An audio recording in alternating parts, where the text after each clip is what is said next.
इस वीडियो में हम डिस्कस करेंगे डक्टाइल एंड ब्रिटल मटेरियल के बारे में। ठीक है, तो डक्टाइल मटेरियल और ब्रिटल मटेरियल होते क्या हैं। देखो, डक्टाइल मटेरियल और ब्रिटल मटेरियल ये नहीं है कि खिंच गया कोई कितना। ठीक है, इसको बेसिक समझो। देखो क्या है डक्टाइल मटेरियल, मतलब ये मेज़र करेंगे, या ब्रिटलनेस है ये मेज़र करेंगे हम परसेंटेज इलोंगेशन या परसेंटेज स्ट्रेन की फॉर्म में। ठीक है, अगर final length minus initial length upon initial length percentage elongation होगा। ठीक है, तो आपको ये कैलकुलेट करना पड़ेगा। ठीक, अगर आपने ये कैलकुलेट करा, ये लेस देन 5% आया तो आप बोलेंगे मटेरियल ब्रिटल है, और अगर परसेंटेज इलोंगेशन आपका ग्रेटर देन 5% आया तो आप बोलेंगे डक्टाइल मटेरियल है। एग्जाम्पल की बात अभी करते हैं, लेकिन देखो जैसे माइल्ड स्टील में हमने देखा तो ये वाला होता है आपका इस तरीके से, ये इसका ग्राफ बनता था, है ना, ये वीडियो में देखा था। अगर कास्ट आयरन की बात करेंगे तो इसका ग्राफ कुछ इस तरीके से बनता है। ठीक है, तो देखो इसमें होता क्या है, ये पॉइंट है प्रोपोर्शनल पॉइंट जो आपने देखा था, ये वाला पॉइंट आपका क्या होगा, ये वाला पॉइंट होता है हमारा इलास्टिक पॉइंट। ठीक है, अब देखो इलास्टिक पॉइंट के बाद ही डिफॉर्मेशन आएगा, तभी इलोंगेशन होगा, है ना, चेंज तभी होगा। तो ये जितना भी है आपका फ्रैक्चर तक, ये वाला ही है परसेंटेज इलोंगेशन, या फिर इसको दूसरे शब्दों में बोलते हैं पोस्ट इलास्टिक स्ट्रेन। देखो पोस्ट इलास्टिक स्ट्रेन भी बोल सकते हो आप इसे। ये जो है post elastic strain, post elastic strain अगर ग्रेटर देन 5% है, मतलब ज़्यादा खींच गया वो लेकिन इलास्टिक के बाद। ठीक है, अब जैसे इसमें समझो ये भी है, ये इसकी होती है इलास्टिक लिमिट, और ये यहाँ पे फ्रैक्चर हो जाता है आपका कास्ट आयरन।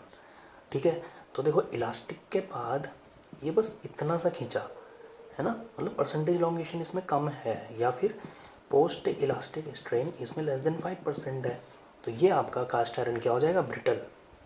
तीसरा एग्जांपल देखो अब रबर का। अब देखो रबर के केस में क्या होता है, ये इसकी प्रोपोर्शनल लिमिट होती है। ठीक है, दूसरा रबर के केस में देखो ये इसकी इलास्टिक लिमिट होती है और ये फ्रैक्चर हो जाता है।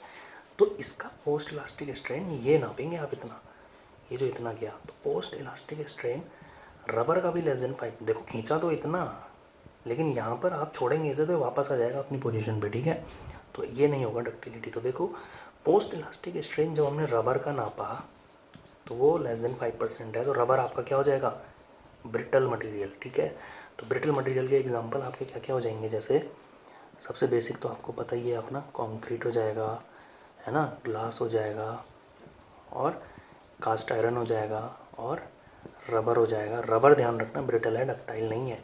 उसके बाद डक्टाइल मटेरियल के एग्जांपल आपके क्या हो जाएंगे, स्टील हो जाएगा आपका, कॉपर हो जाएगा आपका, और एल्यूमिनियम हो जाएगा आपका, एटसेट्रा। बहुत सारे एग्जांपल हैं, लेकिन ये बेसिकली ध्यान रखेंगे। ठीक है, अब देखो जो डक्टाइल मटेरियल होता है उसमें आप ध्यान रखेंगे सिग्मा YC कंप्रेशन में सबसे ज़्यादा स्ट्रॉन्ग, फिर उसके बाद होता है ये टेंशन में स्ट्रॉन्ग, उसके बाद शेयर में सबसे ज़्यादा वीक। सबसे वीक जो डक्टाइल मटेरियल होता है आपका शेयर में होगा। ठीक है, अगर इसकी वैल्यू आपको ध्यान रखनी है तो बिल्कुल ध्यान रखना, सिग्मा YC वैल्यू जो इसकी होती है 263 MPa, सिग्मा YT वैल्यू जो इसकी होती है ये होती है 250 MPa, और जो इसका शेयर होता है ये होता है लगभग 0.55। ठीक है ना, 0.55 सिग्मा जो इसकी यील्ड है टेंसाइल में इसका। ठीक है, उसके बाद ब्रिटल की बात करें तो इसी कंप्रेशन में सबसे ज़्यादा स्ट्रॉन्ग, दोनों के दोनों कंप्रेशन में स्ट्रॉन्ग, उसके बाद ये शेयर में, और जो ब्रिटल मटेरियल होते हैं ये सबसे वीक होते हैं आपके टेंशन में। ठीक है, तो ये आपको ध्यान रखना है कि weak in tension brittle material and ductile material are weak in shear. Ductile material are strong in compression, brittle material are strong in compression.